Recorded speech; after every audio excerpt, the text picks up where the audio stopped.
Hello everyone, नमस्ते, अस्सलाम वालेकुम, सत श्री अकाल। मैं हूँ रोहित और आपका अपने यूट्यूब चैनल वे टू ज्ञानशाली में स्वागत करता हूँ। अभी तक हमने भाग 1 देखा संविधान का, फिर भाग 2 देखा। आज हम जानेंगे कि संविधान का भाग 3 या कहें 3 हमें क्या बताने की कोशिश करता है।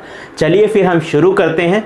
हमारे संविधान का भाग 3 हमें बताता है कि भारत के नागरिकों को क्या क्या मौलिक अधिकार मिले होंगे, उसके बारे में इसके अंदर चर्चा की गई है। इसे चर्चा को बढ़ाने से पहले हम पूरे इतिहास में, ना केवल भारत का इतिहास, पहले वर्ल्ड का इतिहास देखते हैं। स्पेशली यूरोपीय या पश्चिमी या वेस्टर्न कंट्री का इतिहास देखते हैं। क्या वहाँ पर भी मौलिक अधिकारों की नींव रखी गई? क्या वहाँ पर भी व्यक्तियों को कुछ अधिकार दिए गए? उससे हम शुरुआत करते हैं। जरा हम देखते हैं कि सबसे पहले हम जो बात करें 1789 में, हमने आपको कहा था फ्रेंच रेवोल्यूशन होती है, फ्रांस की क्रांति होती है। और उस फ्रांस की क्रांति के बाद पहली बार ऐसे होता है कि सार्वभौमिक रूप, मतलब उस देश के सभी व्यक्तियों को, उस देश के नागरिकों को कुछ अधिकार दिए जाते हैं। और वो अधिकार का जो डिक्लेरेशन होता है उसे क्या कहा जाता है? Declaration of the right of man. ये कहा था फ्रांस में। आपसे कभी भी मैचिंग करने के लिए सब दे देता है कि ये कहाँ कहाँ हुई, तो आपको याद रखना है 1789 में सबसे पहले आती है declaration of the man, right of man, जिसमें लिबर्टी, इक्वालिटी, फ्रेटर्निटी की बात की। अब हम बात करते हैं 1791 में। 1791 में यूएसए के जब वहाँ पर संविधान लागू हो गया, संविधान बनने के बाद क्या कहा, वहाँ पर भी बिल ऑफ राइट्स के नाम से मौलिक अधिकारों की नींव रखी गई। और आपको यह भी याद रखना है, जो बिल ऑफ राइट्स था, दुनिया में पहली बार ऐसा माना जाता है कि आखिर जो यूएसए था वहीं पर ही लिखित तौर पर पहली बार संविधान में शामिल करते हुए व्यक्तियों को मौलिक अधिकार दिए गए। याद रखना, लिखित रूप से यह माना जाता है कि जो अमेरिका के मौलिक अधिकार थे, बिल ऑफ राइट्स था, पहली बार संविधान में उन्हें शामिल किया गया और लिखित रूप से उसे शामिल किया गया। फिर हम बात करते हैं यूएसए में ये हुआ। और भारत, जो भारत का संविधान था वो कहां से प्रभावित था? जब मौलिक अधिकारों को शामिल करने की बात आई, तो जब मौलिक अधिकारों को शामिल करने की बात आई तो हमारी जो संविधान सभा थी वो बिल ऑफ राइट्स से ही प्रभावित थी। हालांकि हम declaration of the right of man से भी प्रभावित थे। जब हम प्रेम्बल को भी देखते हैं, वो तीनों शब्द, याद कहें लिबर्टी की उसमें बात की, इक्वालिटी की बात की, बंधुता की बात की, वो तीनों शब्द हमने अपनी प्रेम्बल में भी शामिल किए हैं। और इस चीज को हमने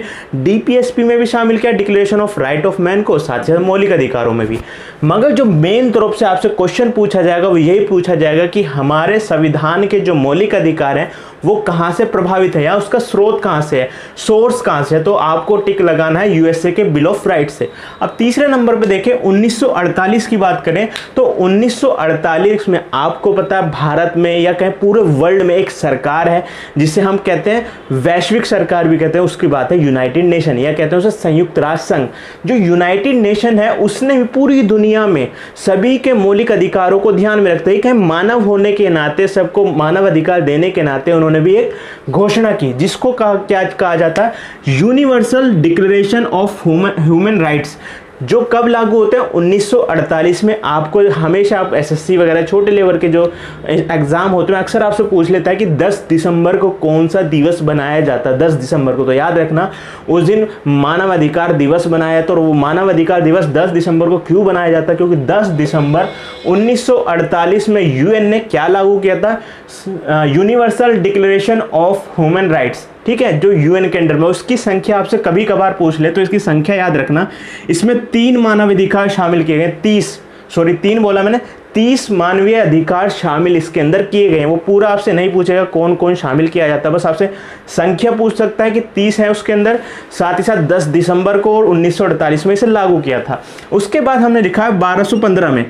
1215 में हमने मैग्ना कार्टा लिखा। हालांकि ऐतिहासिक तौर पर सबसे ऊपर इसे लिखना चाहिए था, मगर हमने यहाँ पर नीचे लिख दिया। कोई नहीं, आपसे देखो, जो अगर नेट की प्रिपरेशन करते हैं या एमए लेवल का एग्जाम देते हैं वहाँ पे इसे सीक्वेंस भी पूछ सकता है कि सीक्वेंस से इसे दर्शाइए।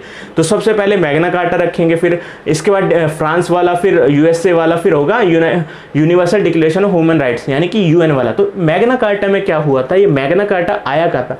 ये मैग्ना कार्टा ब्रिटेन में आया था। होता क्या है, वहाँ पर राजा यानी कि मोनार्की थी। इसके आधार पर, मैग्ना कार्टा के आधार पर यह कहा गया जो यहाँ पर राजा होगा, सामंत होगा या सामान्य नागरिक होंगे, जैसे किसान, मजदूर, जितने भी प्रकार के नागरिक, महिला, सबको कानून की दृष्टि से समान समझा जाएगा।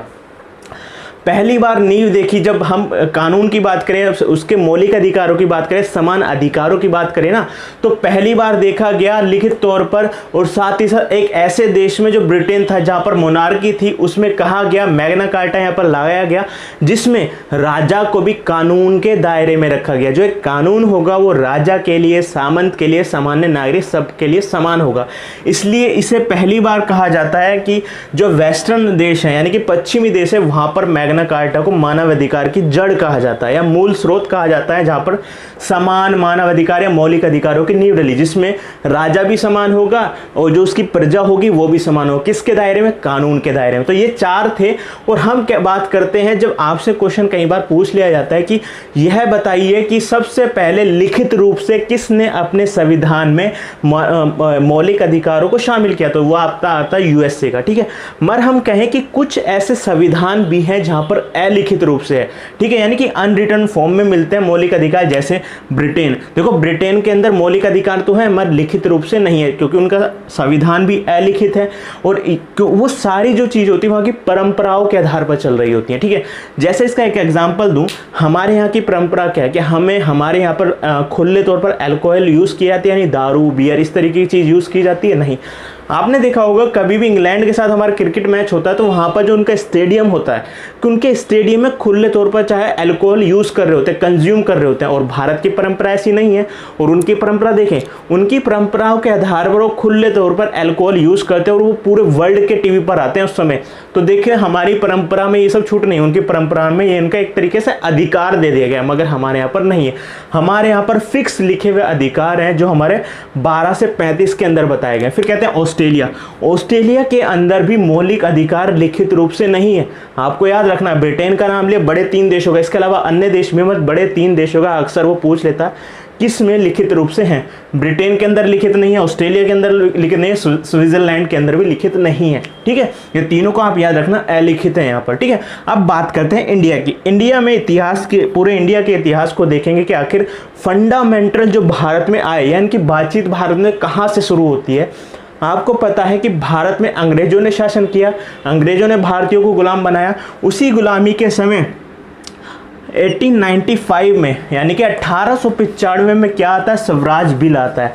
स्वराज बिल का क्या था, ये कौन लेकर के आए थे? बाल गंगाधर तिलक लेकर के आए थे। इन्होंने पहली बार मांग रखी थी अंग्रेजों के सामने। याद रखना, सबसे पहले पूछा जाता है कि सबसे पहले किसने क्या मांग रखी थी, तो वो तो स्वराज बिल। इस बिल में बाल गंगाधर तिलक ने यह मांग रखी थी भारतीयों को अपना संविधान बनाने की छूट दिया जाए, भारत का अपना संविधान हो। उन संविधान को कौन बनाए? भारतीय बनाए। साथ ही साथ इस भारत के नागरिकों को, इस भारत के लोगों को उनके अधिकार दिए जाए, उनसे उनके अधिकारों का हनन ना किया जाए। इसलिए स्वराज बिल को पहला हम बेस मानते हैं कि भारत में संविधान और मौलिक अधिकारों की नींव अंग्रेजों के समय इन्होंने ही रखी। फिर हम बात करते हैं 1915 में। 1915 में हमने आपको बताया था, जब हम भाग 2 के बारे में बता रहे थे, उसमें एनी बेसेंट का नाम बताया था। एनी बेसेंट जो आयरिश मूल की थी, उन्होंने क्या कहा था? 1915 में क्या लेकर के आती? होम रूल विधेयक।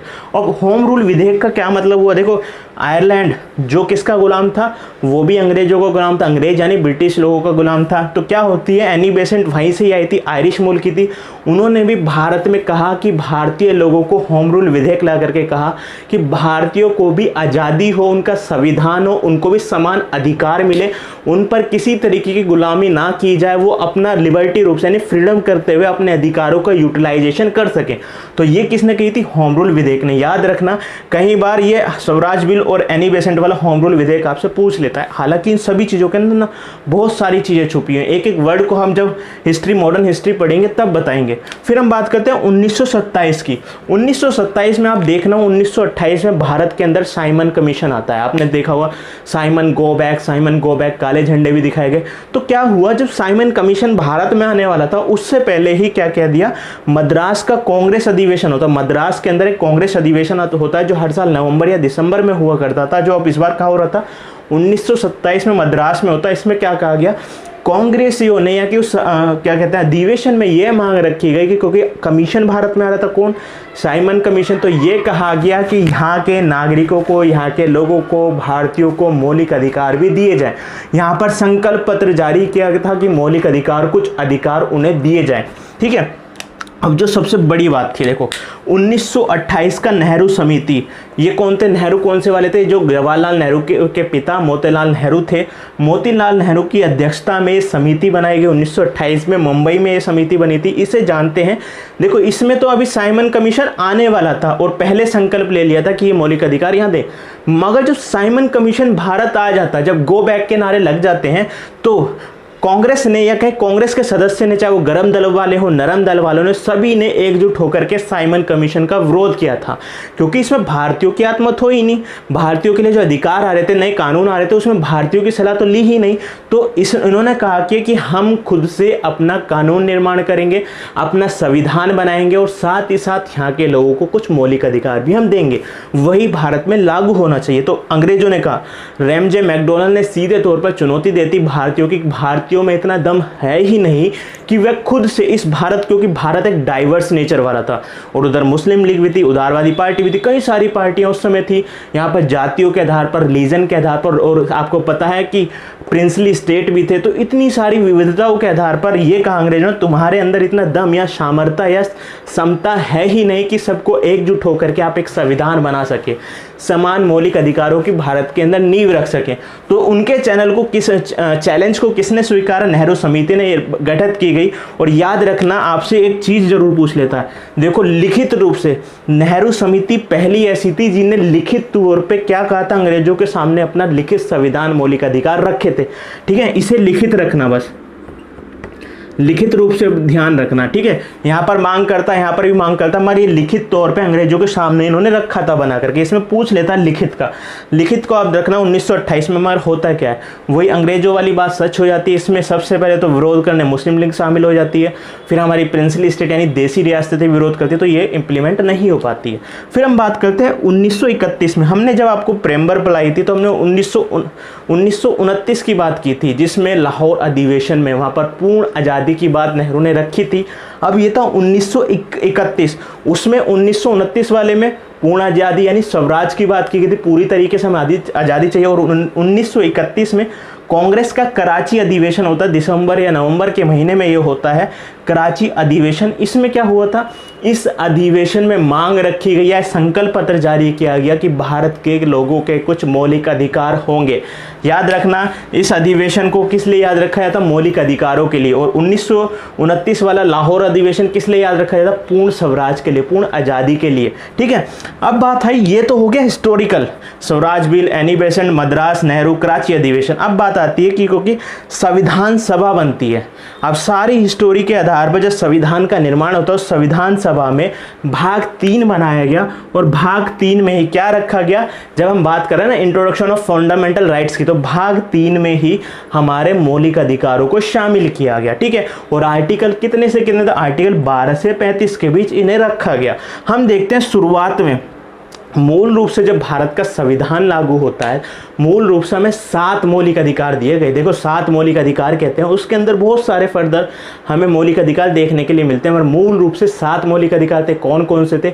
Right to equality, right to freedom, right against exploitation यानी शोषण के विरुद्ध अधिकार, फिर था चौथे वाला right to freedom of religion, धार्मिक आज़ादी मुझे हो, ये चौथा था। 5वां था कल्चर एंड एजुकेशनल राइट यानी कि सांस्कृतिक और शैक्षिक यानी कि शिक्षा का अधिकार मुझे हो।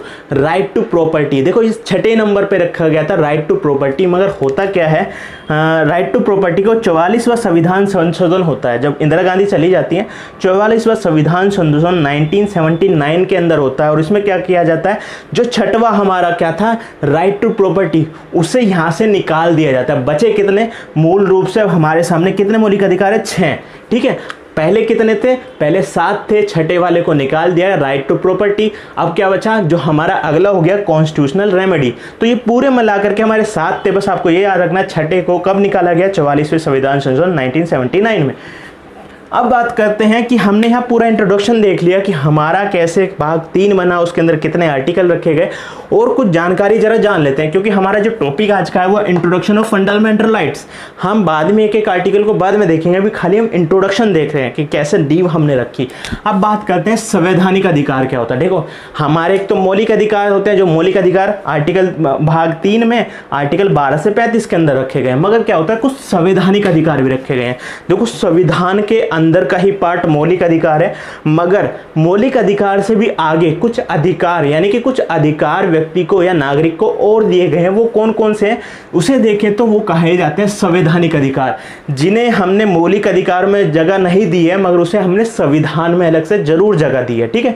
तो उसे क्या कहते हैं संवैधानिक अधिकार। जैसे हमारे यहाँ चाहे लोकसभा के हो, लोकल चुनाव हो, चाहे राज्य के जब चुनाव हो, तो हम क्या करते हैं वोट डालने जाते हैं, और वोट डालना हमारा एक संवैधानिक अधिकार है, ना कि मौलिक अधिकार। वोट डालने वाले अधिकार की जो बात की गई उसे संवैधानिक अधिकार कहते हैं, जिसे रखा गया आर्टिकल 326 यानी 326 में। आप कई बार होर्डिंग देखते होंगे जब रोडों पे, बस स्टैंड पे, मेट्रो में देखते होंगे, तो यही लिखा जाता है आर्टिकल 326।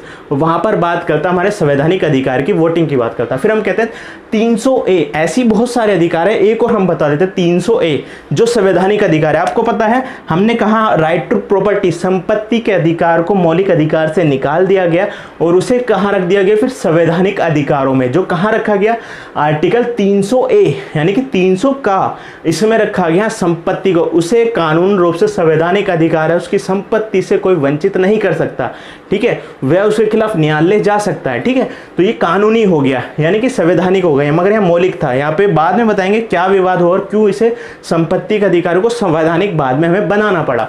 अब बात करते हैं सांविधिक अधिकार क्या होता है। देखो सांविधिक अधिकार क्या होता है, एक होता है संविधान के अंदर जिसका वर्णन किया गया वो संवैधानिक अधिकार, मौलिक अधिकार के अंदर जिसका वर्णन किया गया वो मौलिक अधिकार यानी भाग 3 के अंदर। कुछ होते हैं सांविधिक अधिकार, अक्सर आपसे पूछ लेता है, सारे अंतर पूछता है। सांविधिक अधिकार क्या होता है, देखो हमारी संसद बनाई गई है।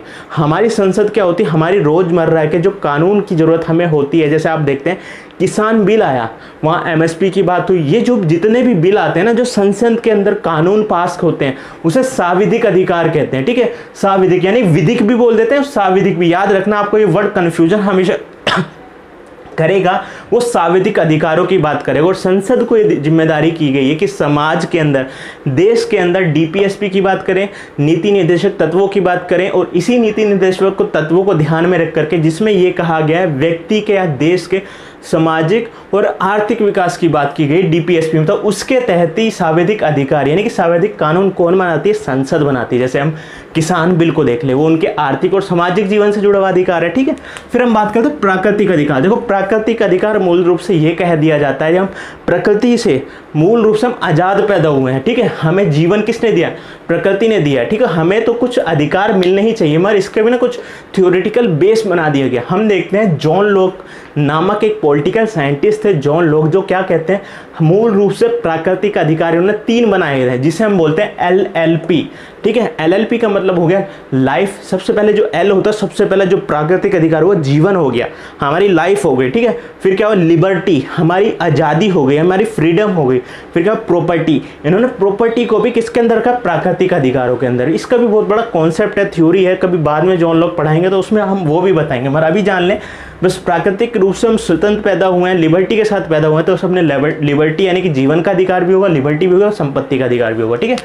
फिर बात आई थी मानव अधिकार की। देखो मानव अधिकार का मतलब यही हुआ, UN की जो डिक्लेरेशन थी जिसके अंदर 30 आर्टिकल को शामिल किया गया है, उसे हम मानव अधिकार बोलते हैं, ठीक है। अब बात आती है कि मौलिक अधिकार क्या होते हैं, ठीक है।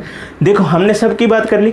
मौलिक अधिकार का मतलब ये हुआ जो संविधान के भाग 3 में दिए गए हो, जिसका मापदंड क्या हो, जिसका मापदंड हो व्यक्ति का विकास। मूल रूप से कहते हैं इसे राजनीतिक विकास। जब हमने बताया था आपको, प्रेम्बल पढ़ाई थी, जो प्रेम्बल में सामाजिक, आर्थिक, राजनीतिक विकास की बात की थी, जस्टिस की बात की थी, तो हमने DPSP में बताया था आपको कौन कौन से सामाजिक और आर्थिक अधिकार या न्याय की बात DPSP करते हैं, राजनीतिक अधिकारों की बात कौन करता है, वो मौलिक अधिकार करता है, ठीक है। तो इसमें क्या मापदंड कौन रखा है, व्यक्ति का विकास, उसका ओवरऑल ये कि चहुमुखी विकास, तो ये व्यक्ति मापदंड रखा गया। दूसरा यहाँ पर एक संरक्षण भी दिया गया या कहीं प्रोटेक्टर भी दिया गया कि इसकी गारंटी भी आपको दी गई है कि अगर आपके इन अधिकारों को कोई समाज, स्टेट, व्यक्ति, फैमिली, कोई भी व्यक्ति हो, अगर यह समाज हो वो आपके इस या रिलीजन भी हो, वो आपके मौलिक अधिकारों का हनन करता है, आपसे छीनने की कोशिश करता है, शोषण करता है, तो यहाँ पर संरक्षण कौन बनाया गया? हमारे संविधान में संरक्षण की जिम्मेदारी किसको दी गई है? वह सुप्रीम कोर्ट और हाई कोर्ट को है। वैसे तो सुप्रीम कोर्ट मेन कह देते हैं, मगर उसे जिम्मेदारी हाई कोर्ट को भी दी गई। आर्टिकल 32 जब ये आगे बताएंगे।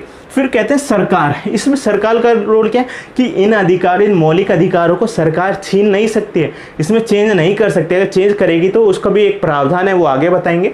सरकार इसे छीन नहीं सकती है, इसके अगेंस्ट कानून नहीं बना सकते। इसमें क्या हो, संवैधानिक अधिकार, इसमें समय समय पर चेंज कर सकती है, मगर इसमें बहुत कड़ी प्रक्रिया के बाद ही सरकार चेंज कर पाती है। ठीक है, अगर चेंज कर भी रही है तो वहाँ पर संरक्षण कौन आ जाएगा? अगर लगे कि भैया सरकार भी कहीं ना कहीं, हमने बताया ना, सरकार हो, समाज हो, व्यक्ति हो, रिलीजन हो, कोई भी हो, उसके मौलिक अधिकारों का कोई हनन करता, सीधे तौर पर यहाँ पर आंख किसकी खुल जाती है, कान किसके खुल जाते हैं, दिमाग किसका खुल जाता है? वो है सुप्रीम कोर्ट का। तो भाई हमें जिम्मेदारी दी है, हमने गारंटर की जिम्मेदारी हमें मिली है, तो हम संरक्षण उसका करेंगे।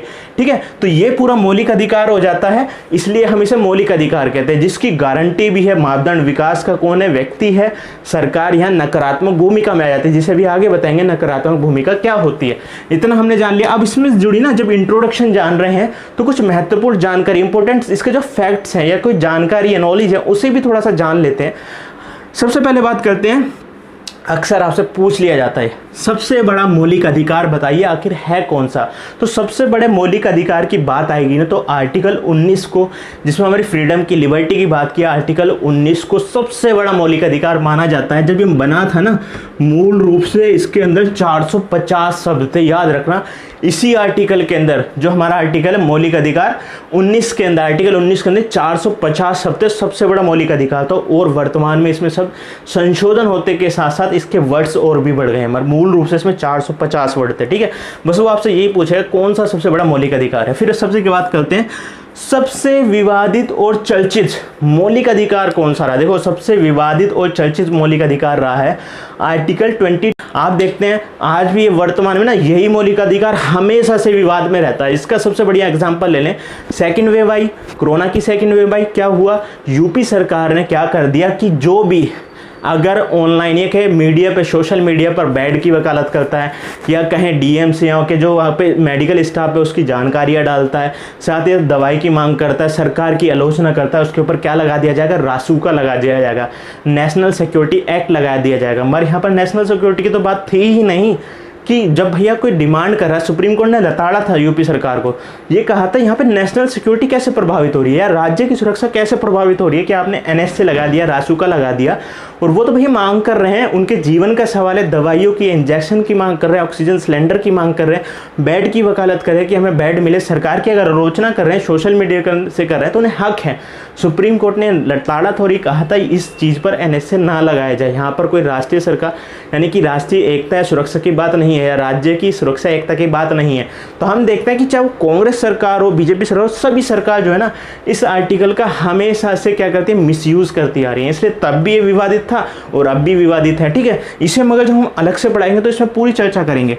अब क्या है अगला, क्या मौलिक अधिकार असीमित है? देखो, जब यूएसए के मौलिक अधिकारों की बात होती है और हमारे मौलिक अधिकारों की बात होती है, देखो हर मौलिक अधिकार पढ़ोगे ना, उसके पीछे एक उपवाद लगेगा, उपवाद छुपा होता है हर मौलिक अधिकार के पीछे। वो कहा जाता है, हमारी लिमिटेशन भी बताई जाती है कि हमने लिबर्टी यूज़ कर रहे हैं ना, तो इस तरीके से यूज़ करें कि सामने वाले की लिबर्टी भी प्रभावित ना हो, कि हम अपना अधिकार इस तरीके से यूटिलाइज करें कि सामने वाले को उसके अधिकारों को हनन ना हो, उसे शर्ती ना पूछें। मगर हम अमेरिका के देखें तो वहाँ पर बस अधिकारों की बात की गई, वहाँ पर लिमिटेशन की बात नहीं की गई है। मगर हमारे में क्या है कि हमारे यहाँ पर मौलिक अधिकार असीमित नहीं है, यानी कि सीमित हैं। हमारे यहाँ एक हाथ से दिया गया है तो दूसरे हाथ से आपके लिए कुछ प्रोटेक्शन या कहीं लिमिटेशन भी लगाई गई है। इसलिए हमारे यहाँ को मौलिक अधिकार को पता है क्या कहा जाता है? एक तो बहुत ही बड़े मौलिक अधिकार है, वर्ल्ड में सबसे बड़े मौलिक अधिकार हमारे ही हैं।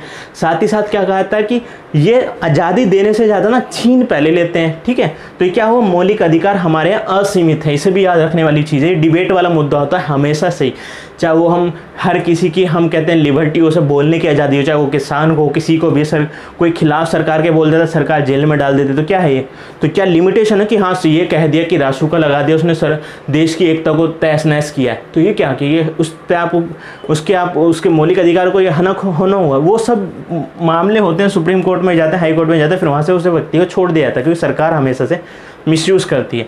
अब क्या कहते हैं, जो मौलिक अधिकार है वाद योग्य या अयोग्य हैं, यानी वाद योग्य का मतलब हो गया जुडिशिएबल है, न्यायोचित है, न्यायोचित नहीं है, ठीक है।